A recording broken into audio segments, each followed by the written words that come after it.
Hello friends. इससे पहले वाले वीडियो में हमने देखा था कि अगर आपको किसी कंपाउंड का फीचर प्रोजेक्शन फार्मूला दिया हुआ है तो आप उस कंपाउंड का बाउंड लाइन डायग्राम कैसे बना सकते हैं। और इस वीडियो में हम लोग उसका उल्टा देखेंगे। मतलब अगर आपको बाउंड लाइन डायग्राम दिया हुआ है तो फीचर प्रोजेक्शन फार्मूला आप कैसे बना सकते हैं।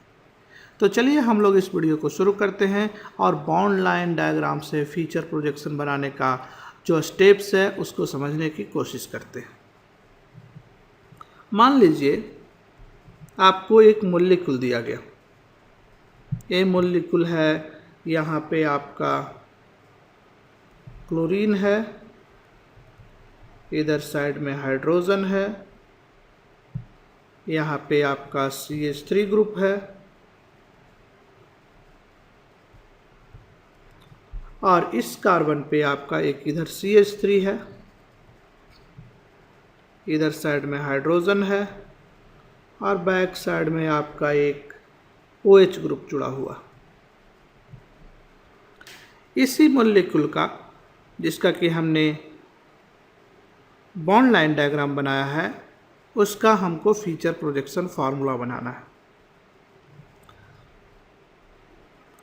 तो इस प्रोसीड्योर करने के लिए जो पहला स्टेप होगा वो हमको होगा नंबर द कार्बन चेन। सबसे पहले नंबरिंग कर दीजिए। So first step number the carbon chain.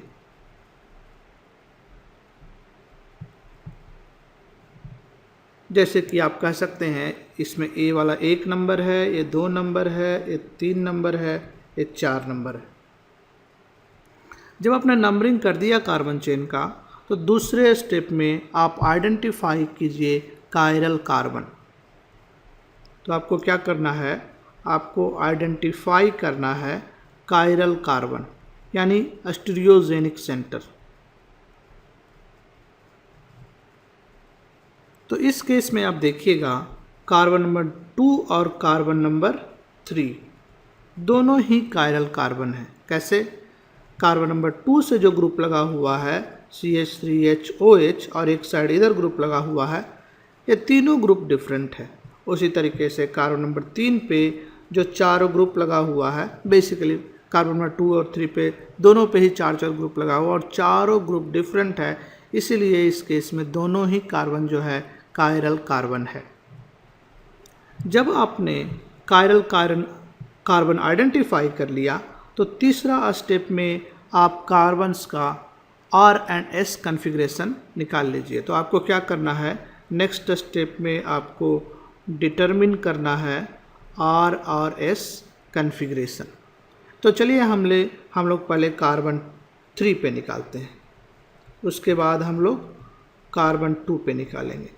तो कार्बन 3 का क्या सिचुएशन है, पहले हमको RS कन्फिग्रेशन के लिए प्रायोरिटी डिसाइड करना पड़ता है। क्लोरीन एटॉमिक नंबर सबसे ज़्यादा है, 1 हो गया प्रायोरिटी। और इधर साइड में जो इस कार्बन से एक ग्रुप तो क्लोरीन लगा था, एक ग्रुप CH3 लगा हुआ और दूसरा ग्रुप इधर लगा हुआ। तो कैसे प्रायोरिटी डिसाइड करेंगे, यहाँ पे जो कार्बन है, क्योंकि दोनों में कार्बन है, यहाँ भी कार्बन और इस केस में देखिएगा तो ए भी कार्बन है और ए भी कार्बन है, यहाँ दोनों भी सेंटर पे कार्बन है। तो प्रायोरिटी डिसाइड करने के लिए हम लोग को देखना पड़ेगा कि इस कार्बन से कौन कौन सा एटम जुड़ा हुआ। तो यहाँ हाइड्रोजन हाइड्रोजन हाइड्रोजन जुड़ा हुआ है, मगर इस कार्बन से जो ग्रुप जुड़ा हुआ ऑक्सीजन हाइड्रोजन कार्बन जुड़ा हुआ है, ऑक्सीजन का ज़्यादा एटॉमिक नंबर है, इसीलिए इस ग्रुप को ज़्यादा प्रेफरेंस मिलेगा, यानी कि इस साइड का जो ग्रुप है आपका ग्रुप नंबर 2 हो गया। और आपका CH3 थर्ड प्रायोरिटी पे आएगा और फोर्थ प्रायोरिटी पे हाइड्रोजन आएगा। जब आपने प्रायोरिटी से नंबरिंग कर लिया तो आप 1 से 3 पे जाइए और देखिए कि कैसा मूवमेंट है। तो 1 से 2 पे जाइएगा, 2 से 3 पे जाइएगा। ये मूवमेंट कैसा है, ये मूवमेंट आपका क्लॉकवाइज है। तो जब मूवमेंट क्लॉकवाइज है यानी कन्फिग्रेशन क्या है, कन्फिग्रेशन आपका R कन्फिग्रेशन है। और इस केस में जो हाइड्रोजन है आपसे दूर जा रहा है, डैश लाइन पे है, जो कि होना चाहिए था, इसलिए इस कार्बन का जो कन्फिग्रेशन है वो R कन्फिग्रेशन है। तो हम लोगों ने कार्बन नंबर 3 पे कन्फिग्रेशन निकाल लिया और उसका कन्फिग्रेशन R है, तो इसको हम लोग सिंपली 3R से भी डिनोट कर सकते हैं। अब चलिए कार्बन नंबर 2 पे निकालते हैं क्या कन्फिग्रेशन होगा। कार्बन 2 पे कन्फिग्रेशन निकालने का टारगेट है। फिर हमको क्या करना पड़ेगा, प्रायोरिटी डिसाइड करना पड़ेगा। ऑक्सीजन एक प्रायोरिटी पे आएगा और इधर वाला ग्रुप दूसरा प्रायोरिटी का आएगा। सेम स्टेप्स आप फॉलो कीजिएगा तो आपको दूसरा स्टेप आएगा और तीसरा स्टेप आएगा और एक चौथा प्रायोरिटी का ग्रुप होगा। तो 4 प्रायोरिटी का आपने डिसाइड कर लिया। फिर क्या कीजिए आप, फिर 1 से 2, 2 से 3 पे जाइए। तो 1 से 2, 2 से 3 पे गए तो आप देखिए मूवमेंट कैसा है। मूवमेंट जो है आपका क्लॉकवाइज है। तो क्लॉकवाइज यानी कन्फिग्रेशन कैसा हुआ, आर कन्फिग्रेशन हुआ। मगर इस केस में देखिए हाइड्रोजन का क्या पोजीशन है। हाइड्रोजन जो है आपकी तरफ आ रहा है, बट जब आर एस कन्फिग्रेशन निकालना होता है तो उसमें रूल क्या कहता है, हाइड्रोजन आपसे दूर जाना चाहिए। मगर इस केस में आपके पास आ रहा है, यानी हमको इस कन्फिग्रेशन को रिवर्स करना पड़ेगा। अगर ये स्टेप नहीं समझ में आ रहा तो पिछला कोई वीडियो देखिए जिसमें कि हमने अच्छे तरीके से डिस्कस किया है कि हाइड्रोजन अगर डैश लाइन पे है, सॉरी बेज लाइन पे है, यानी हाइड्रोजन अगर आपकी तरफ आ रहा तो कन्फिग्रेशन जो आया है उसको रिवर्स करना पड़ेगा। यानी कन्फिग्रेशन इसको रिवर्स करिए आप, यानी एक स्टेप आपको और करना पड़ेगा और वो रिवर्स का, तो इसका कन्फिग्रेशन एस हो गया। यानी कार्बन नंबर 2 पे कन्फिग्रेशन जो है एस कन्फिग्रेशन है। तो इस मॉलिक्यूल को हम कह सकते हैं कि 2s3r कन्फिग्रेशन है। तो हमने अब इस बेस डैश फार्मूला में निकाल लिया कि क्या कन्फिग्रेशन है। नेक्स्ट स्टेप जो कि चौथा स्टेप होगा उसमें हम लोग गेस करेंगे फीचर प्रोजेक्शन फार्मूला। सो एक स्केलेटन बनाइए। सो ड्रा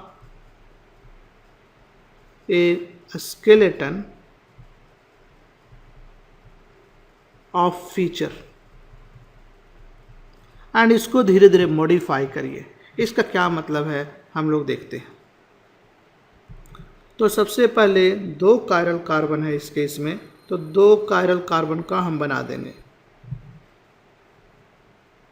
तो एक कायरल कार्बन का ये हो गया, दूसरा कायरल कार्बन का ये हो गया।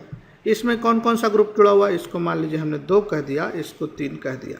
तो 3 से कौन कौन सा ग्रुप जुड़ा हुआ, 3 से जुड़ा हुआ Cl, H और मिथाइल। तो Cl में H एंड मिथाइल, तो मिथाइल को यहाँ रख दिया, H को यहाँ रख दिया और Cl को यहाँ रख दिया। कार्बन नंबर 2 से कौन कौन सा ग्रुप जुड़ा हुआ, 2 से जुड़ा OH, hydrogen and CH3। Generally CH3 को हम लोग वर्टिकल लाइन पे रखते हैं, H को यहाँ रख दिया, OH को यहाँ रख दिया।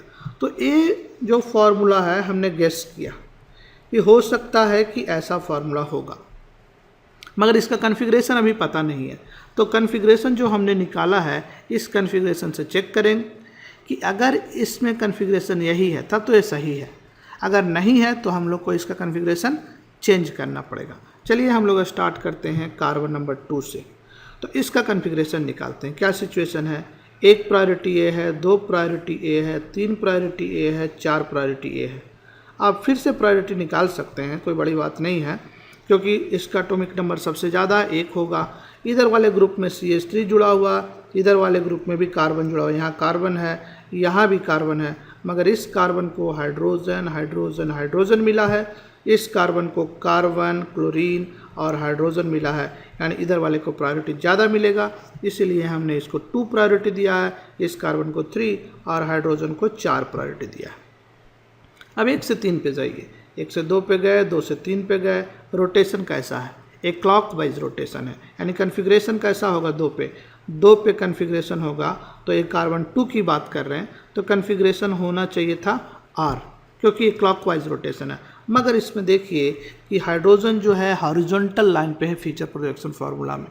तो आप याद करिए हॉरिजॉन्टल लाइन में जो बाउंड होता है वो आपकी तरफ आता है, लेकिन आपको चाहिए कि लिस्ट प्रायोरिटी का ग्रुप आपसे दूर जाए, यानी जो भी कन्फिग्रेशन आया है आपको क्या करना पड़ेगा, आपको रिवर्स करना पड़ेगा। अगर आप रिवर्स कर दीजिए तो इस कार्बन का कन्फिग्रेशन है जो S हो गया, यानी जो लिखा है आपने उस पे दूसरे कार्बन पे कैसा कन्फिग्रेशन है, S, जो आपको चाहिए था। आपको क्या चाहिए था, दूसरे कन्फिग्रेशन पे S चाहिए था और दूसरे पे S आ गया, यानी कि आपका ये जो गेस था वो सही था। अब कार्बन नंबर 3 पे हम लोग चलते हैं, C3 पे। क्या सिचुएशन है वहाँ चेक करते हैं। प्रायोरिटी ग्रुप इसका 1 हो गया, इसका फिर से 2 हो जाएगा, आपको निकालना हमने अभी बताया, ये 3 हो जाएगा और ये 4 हो जाएगा। हाइड्रोजन आपका लिस्ट प्रायोरिटी का होगा, 1 से 2 पे जाइए, 2 से 3 पे आइए और इसको इधर कीजिए। तो कैसा है ये? एंटी क्लॉकवाइज है। एंटी क्लॉकवाइज है, इसका मतलब कॉन्फ़िगरेशन क्या होगा? एस कॉन्फ़िगरेशन होगा। मगर इस केस में फिर से हाइड्रोजन जो है आपका हॉरिजॉन्टल लाइन पे है। हॉरिजॉन्टल लाइन पे जो भी फीचर प्रोजेक्शन फार्मूला में होता है अगर लिस्ट प्रायोरिटी का ग्रुप, तो हमको एक बार रिवर्स करना पड़ता है। तो इस केस में एक बार फिर से हम लोग रिवर्स करेंगे। अगर आपने रिवर्स किया तो इसका कॉन्फ़िगरेशन R आ गया, यानी आप कह सकते हैं कि इसका कॉन्फ़िगरेशन 3R है। यानी इस मॉलिक्यूल का जो फीचर प्रोजेक्शन लगाया है आपने, उसका कॉन्फ़िगरेशन हुआ 2s3R। और बेज डैश फार्मूला में भी कॉन्फ़िगरेशन क्या था? 2s3R। इसका मतलब जो फीचर प्रोजेक्शन फार्मूला आपने बनाया वो सही था।